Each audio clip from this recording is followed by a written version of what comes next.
Hello. स्वागत है आप सभी का हमारी एक और नई वीडियो में। तो मार्केट में एक और रेड कैंडल आ गई थी। हमने जैसा पिछली वीडियो में बोला था कि शुक्रवार के दिन एक फॉलो थ्रू कैंडल रेड आनी चाहिए। तो कल एक अच्छी खासी 200 पॉइंट की रेड कैंडल आई है और कंटिन्यू मार्केट गिरा था। देखिए यहाँ से अगर हम लोग 9:45 को देखें तो यहाँ से मार्केट गिरा था, 10-11 बजे तक मार्केट गिरा था। तो 11 बजे तक अच्छी खासी सेलिंग आई, बीच में थोड़ा बाउंस होता रहा है, लेकिन मार्केट ऑल ओवर 200 पॉइंट गिर गया था। फिर टाइम पास किया, फिर ऊपर नहीं गया मार्केट। तो ये एक अच्छी बात है हमारे लिए कि मार्केट एक डायरेक्शन में आया और पौना घंटा तक समथिंग आया था मार्केट अच्छा खासा। तो ये अच्छी बात है। फिर मार्केट साइडवेज होगा। तो जैसा हमने बोला था कि पूरे दिन में एक मोमेंटम मिलेगा, उसको पकड़ना है। फिर पूरे दिन शांति मार्केट में। देखिए यहाँ से 10 बजे से लेकर 11 बजे तक मार्केट गिरा, 1 घंटा, फिर मार्केट साइडवेज। तो यहाँ पे कुछ नहीं करना था। तो देखिए वन डे में अगर हम लोग देखें तो हमने जैसा बोला था कि देखिए ये देखिए कि एक अच्छी खासी रेड कैंडल क्लोज हुई थी गुरुवार के दिन। तो कल एक फॉलो थ्रू कैंडल रेड आनी चाहिए थी, जो बहुत दिनों से नहीं आ रही थी, लेकिन लो नहीं तोड़ रहा था। इसने लो के नीचे ओपन हुआ और फिर वहाँ से गिरता ही गया। ऊपर जाने का ट्राई किया लेकिन नहीं जा पाया। तो एक अच्छी बात है। अभी देखना क्या है कि यहाँ से क्या नेगेटिव मार्केट हो गया, या यहाँ से मार्केट गिर ही जाएगा, या फिर यहाँ से एक और बार बाउंस करने जाएगा। तो वो देखने के लिए हमने जैसे बोला था कि एक अच्छा खासा सपोर्ट जोन है यहाँ से 25,100 से लेके 25,200 का। यहाँ पे मार्केट अगर गिर गया तो फिर यहाँ से नेगेटिव ट्रेड स्टार्ट हो जाएगा। फिर मार्केट 24,500 तक भी आ सकता है समथिंग। लेकिन अगर यहाँ से बाउंस होता है तो एक पॉजिटिव न्यूज़ होगी कि यहाँ से मार्केट अगर यहाँ से बाउंस करता है तो फिर एक अच्छा खासा अपसाइड का टारगेट हमें देखने को मिलेगा। लेकिन उसके लिए अभी देखना है कि ये आने वाला वीक हमारे लिए कैसा रहेगा। अगर हम लोग वीकली देखें तो देखिए यहाँ पे वीकली कैंडल देखेंगे तो एक और वीकली रेड कैंडल आई है। पिछला वीक भी रेड था, ये वीक भी रेड है।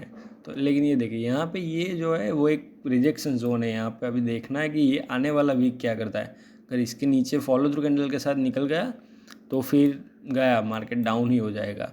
लेकिन यहाँ से बाउंस होता है तो ये ऑल टाइम हाई निकाल देगा। इसको भी ध्यान में रखना है, ठीक है। तो ये हुई हमारी पैटर्न थ्रू सारी बात है कि पैटर्न क्या कह रही है हमें। तो अभी देखना रहेगा कि ये आने वाला वीक हमारा कैसा रहेगा। लेकिन हम लोग तो इंट्राडे करते हैं तो हम लोग तो डे बाय डे का ही टारगेट रखेंगे। तो चलिए बात कर लेते हैं अभी मंडे को क्या करना है। हम मंडे के दिन मार्केट कैसा रहेगा, ठीक है। तो चलिए ध्यान रखना है निफ्टी में अभी डाउन बनी है तो हम लोग डाउन का पहले बात कर लेंगे, फिर अप साइड का देखेंगे। तो डाउन में मार्केट जब तक 25,135 इसके नीचे नहीं निकला तब तक डाउन का करना भी नहीं है। लेकिन इसके नीचे निकल गया तो पहला टारगेट हमारा रहेगा 25,075 का। और 25,075 तोड़ता है तो एक लास्ट टारगेट हमारा 25,000 का रहेगा। ये एक बाउंस जोन रहेगा क्योंकि ये साइकोलॉजिकल लेवल भी होता है और सभी यहाँ से मार्केट रिजेक्शन लेकर अपसाइड में जाने का ट्राई जरूर करेगा। ये एक स्ट्रॉन्ग सपोर्ट जोन रहेगा 25,000 का। ये देखिए हम वन डे में देखें ना 25,000 को, तो देखिए ये देखिए यहाँ पे, ये देखिए यहाँ पे मार्केट ने 25,000 को वनडे में कितनी बार ट्राई किया है तोड़ने का, इसको क्रॉस करने का। लेकिन यहाँ पे मार्केट बहुत टाइम पास किया। देखिए कम से कम यहाँ पे मार्केट ने 30-35 दिन तक ट्राई किया था। एक दिन तोड़ता था, एक दिन डाउन आता था, एक दिन तोड़ता था, एक दिन डाउन आता था। तो एक 25,000 का एक क्रूशल लेवल रहेगा। अगर इसको तोड़ देता है तो अच्छी बात है, लेकिन अगर नहीं तोड़ता तो यहाँ से बाउंस हो जाएगा मार्केट, ठीक है। तो 25,000 को ध्यान में रखेंगे। और बाई चांस 25 तोड़ता है तो कल के लिए हमारा मंडे को लास्ट टारगेट रहेगा हमारा 24,960 का लास्ट टारगेट रहेगा। क्योंकि यहाँ से 170 पॉइंट तो इनफ है गिरने का, ठीक है। ये भी देखिए यहाँ पे 200 पॉइंट ही गिरा था तो 170-80 पॉइंट तो इनफ है। अगर इससे ज़्यादा गिरेगा तो मैं आपको टारगेट दे दूंगा, ठीक है। लेकिन ध्यान रखना 25,000 को, ठीक है। और अप साइड में अगर किसी को देखना है तो अप साइड में अगर मार्केट देखिए इस बॉक्स के बाहर ही ट्रेड करना है। और ये बॉक्स अगर अप साइड में किसी को देखना है तो देखिए 25,190 इसके ऊपर निकलता है तो हमारा पहला टारगेट रहेगा 25,220 का, ठीक है। और 25,220 भी निकाल देता है तो पहला दूसरा टारगेट रहेगा 25,265 का, ठीक है। और 25,265 के ऊपर सीधा मार्केट आएगा 25,330 तक। और ये लेवल टूटता है तो फिर से पॉजिटिव ट्रेड हो जाएगा, ऑल टाइम हाई निकालने का ट्राई करेगा। 25,330 निकलता है। क्यों? ये जो कैंडल बनी थी उसको कन्वर्ट करके ग्रीन कैंडल बनेगी तो बहुत बड़ी पॉजिटिव न्यूज़ हो जाएगी वो, ठीक है। तो 25,330 के ऊपर लास्ट टारगेट मंडे के लिए 25,380 का, ठीक है। तो 3 टारगेट अप साइड में रहेंगे, 3 टारगेट डाउन साइड में रहेगा। डाउन साइड में 25,000 को आप लोग ध्यान में रखिएगा, ठीक है। तो चलिए आगे बात कर लेते हैं अभी बैंक निफ्टी की। निफ्टी में मैंने बोला उसको ध्यान रखना, ठीक है। बैंक निफ्टी में अगर हम लोग बात करें तो देखिए यहाँ पर भी अच्छी खासी सेलिंग आई थी। हमने बोला था इसमें तो ऑलरेडी एक रेड अच्छी खासी कैंडल आई थी, एक और फॉलो थ्रू कैंडल आनी ही चाहिए। तो अभी आ चुकी हो। तो अभी देखते हैं मंडे के लिए क्या करेंगे बैंक निफ्टी में। तो बैंक निफ्टी में 56,560 को ध्यान में रखना है। इसके नीचे निकलता है तो पहला टारगेट 56,320 का, और इसके नीचे निकलता है तो सीधा आएगा 56,015 तक, ठीक है। 56,015 के भी तोड़ देता है मार्केट। तो मंडे के लिए लास्ट टारगेट हमारा रहेगा 55,790 का, ठीक है। 55,790 का लास्ट टारगेट मंडे के लिए रहेगा। और अपसाइड में अगर निकलता है तो ध्यान में रखना है 56,825 को, इसके ऊपर निकलता है तो पहला टारगेट हमारा रहेगा 57,015 का, और 57,015 भी निकाल देता है मार्केट तो 57,200 तक आएगा, और इसके ऊपर लास्ट टारगेट हमारा रहेगा 57,400 का, ठीक है, 57,410 का। तो 3 टारगेट अपसाइड में रहेंगे बैंक निफ्टी में। लेकिन अभी वन डे के हिसाब से देख लेते हैं हम लोग इसमें। ये देखिए यहाँ पे क्या है, तो इसमें एक रेड कैंडल तो आई है, लेकिन निफ्टी में कैसी है देखिए, यहाँ पर निफ्टी में क्लोज़ किया है रेड कैंडल को, लेकिन बैंक निफ्टी में अच्छी क्लोजिंग नहीं मिली हमको। तो भी ध्यान रखना है, अगर ये लो तोड़ता है तो हमने जो लास्ट टारगेट दिया था वहाँ तक मार्केट आने का ट्राई ज़रूर करेगा। और इसमें भी इसका तो ऑल टाइम हाई के आसपास ही चल रहा है। अगर ये कन्वर्ट होती है तो अच्छी खासी ग्रीन कैंडल बना देगी, ठीक है। तो चलिए ये बात हो गई हमारी बैंक निफ्टी की। तो बैंक निफ्टी में ज़्यादा कुछ अभी है नहीं। अपसाइड में तो आप सभी को पता है कि निकलता है तो क्या करना है।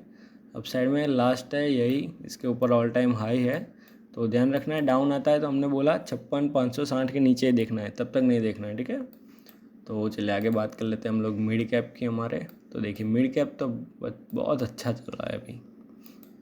देखिए हमने बोला था वैसे 13,180 के नीचे निकला, पहला टारगेट 13,135 का टच, दूसरा टारगेट 13,75 का टच, उसके नीचे 13,020। यहाँ से कम हमने जो टारगेट दिया था 160 पॉइंट का, तीनों के तीनों टारगेट हमारे टच कर दिए मार्केट ने।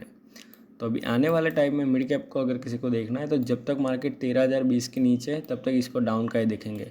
इसके नीचे हमारा पहला टारगेट रहेगा मिड कैप में 12,960 का, और 12,960 निकाल देता है तो सीधा मार्केट आएगा 12,900 तक, ठीक है। 12,900 भी निकालता है तो फिर सीधा मार्केट आ जाएगा 12,850 तक, और 12,850 के नीचे लास्ट टारगेट मंडे के लिए रहेगा 12,790 का, ठीक है। 4 टारगेट डाउन में रहेंगे क्योंकि मिड कैप अगर फॉलो थ्रू के साथ आता है तो कम से कम 3 या 4 टारगेट तो हमारे टच करेगा ही, ठीक है। और अगर बाई चांस यहाँ से आप हो जाए कि पूरा मार्केट अगर पॉजिटिव होता है तो मिड कैप भी थोड़ा सा पॉजिटिव हो सकता है। तो इसको ध्यान में रखना है। 13,075 के ऊपर निकलता है तो पहला हमारा टारगेट रहेगा सीधा 13,135 का, ठीक है। 13,135 का टारगेट रहेगा, और 13,135 के ऊपर निकलता है तो फिर सीधा आएगा 13,180 तक, और उसके ऊपर लास्ट टारगेट रहेगा हमारा मंडे के लिए 13,235 का। और ध्यान में रखना है अप साइड में 13,235 क्यों दे रहा हूँ मैं लास्ट, क्योंकि ये ट्रेल लाइन आप लोग वनडे में जाके देख लीजिए, ये देखिए ये वाला। लेकिन इसका तो पूरा अभी मोमेंटम डाउन का ही हो चुका है, तो इसको ध्यान रखना है। ये अगर फॉलो थ्रू कैंडल के साथ आती है तो अच्छी खासी सेलिंग देखने को मिलेगी। उस ट्रेल लाइन को आप लोग अभी भूल जाए, क्योंकि ये कल जो सेलिंग आई थी वो एक अच्छी खासी तगड़ी सेलिंग आ चुकी है। तो अभी इसका अपसाइड का देखना थोड़ा सा रिस्की होगा, तो इसको हम फॉलो थ्रू कैंडल के साथ डाउन का ही देखेंगे, ठीक है। लेकिन अपसाइड के आगे को ध्यान रखना, अगर थोड़ा सा बाउंस होता है तो आप छोटे मोटे अपसाइड के ट्रेड कर सकते हैं, ठीक है। तो चलिए अभी लास्ट बात कर लेते हैं हम लोग सेंसेक्स की। तो इसमें भी देखिए हमने जैसे बोला था 83,030 के नीचे एग्जिट मार्केट वहीं पर टच हुआ, यहाँ से डाउन आया, पहला टारगेट टच, मार्केट ने ट्राई किया बाउंस करने का, दूसरा टारगेट टच, यहाँ पे फिर से ग्रीन कैंडल बनी, तीसरा टारगेट हमारा ऑलमोस्ट टच हो गया देखिए। तो तीनों के तीनों हमारे टारगेट डाउन साइड के भी टच हो गए थे सेंसेक्स में भी। तो अभी आने वाले टाइम में सेंसेक्स को मंडे को क्या करना है, तो देखिए जब तक मार्केट 82,420 नहीं तोड़ता है तब तक डाउन का नहीं देखना है। ये देखिए यहाँ पे जब तक इस बॉक्स में तब तक ट्रेड नहीं करना है। अगर ये बॉक्स तोड़ देता है मार्केट तो डाउन साइड का हमारा पहला टारगेट रहेगा 82,175 का, और 82,175 के नीचे दूसरा टारगेट रहेगा 81,980 का, ठीक है। 81,980 भी टूटता है तो एक और हमारा टारगेट रहेगा 81,800 का, और इसके नीचे एक और टारगेट दे देते हैं हम लोग। तो इसके नीचे आएगा तो लास्ट टारगेट रहेगा 81,575 का। ठीक है, ये लास्ट टारगेट रहेगा मंडे के लिए। ऐसे तो 81,800 ही है, लेकिन अगर ज़्यादा गिर गया तो 81,575 का लास्ट टारगेट हमारा रहेगा। ठीक है, और अप साइड में अगर किसी को देखना है तो अप साइड में जब तक मार्केट 82,660 नहीं निकलता तब तक नहीं करना है। और ये टारगेट ये 82,660 निकलता है तो पहला टारगेट हमारा रहेगा 82,850 का, और उसके ऊपर हमारा लास्ट टारगेट रहेगा मंडे के लिए 83,030 का। ठीक है, तो ध्यान रखना है, अप साइड में 2 ही टारगेट दे रहा हूँ क्योंकि मोमेंटम अभी नेगेटिव हो रहा है। अगर ये तोड़ कन्वर्ट करता है कल, अगर इसको ग्रीन कैंडल में करता है तो आप सभी को पता है कि ये जो रेड कैंडल बनी है उसके ऊपर मार्केट निकलेगा, मतलब रिजेक्शन लेगा। तो ध्यान रखना है, इसके ऊपर निकलता है तो एक अच्छा खासा मोमेंटम के साथ अपसाइड का ट्रेड हमें मिलेगा। तो चलिए, अभी इतना ही है, ज़्यादा कुछ है नहीं। अगर कुछ होगा तो मैं कल भी एक और वीडियो बना दूंगा। और बाकी तो मार्केट में भी ध्यान रखना है, पूरे दिन में एक मोमेंटम आ रहा है उसको कैप्चर करना है, बाकी कुछ करना नहीं है। बाकी ऐसे मार्केट में शांत बैठे रहिए, कुछ मत कीजिए वरना लॉस होगा। ठीक है, तो चलिए मिलता है, बाय बाय, टेक केयर। हो सके उतना इस वीडियो को लाइक कर दिएगा, वीडियो को शेयर कर दिएगा और चैनल को सब्सक्राइब कर दिएगा। चलिए मिलते हैं, बाय बाय।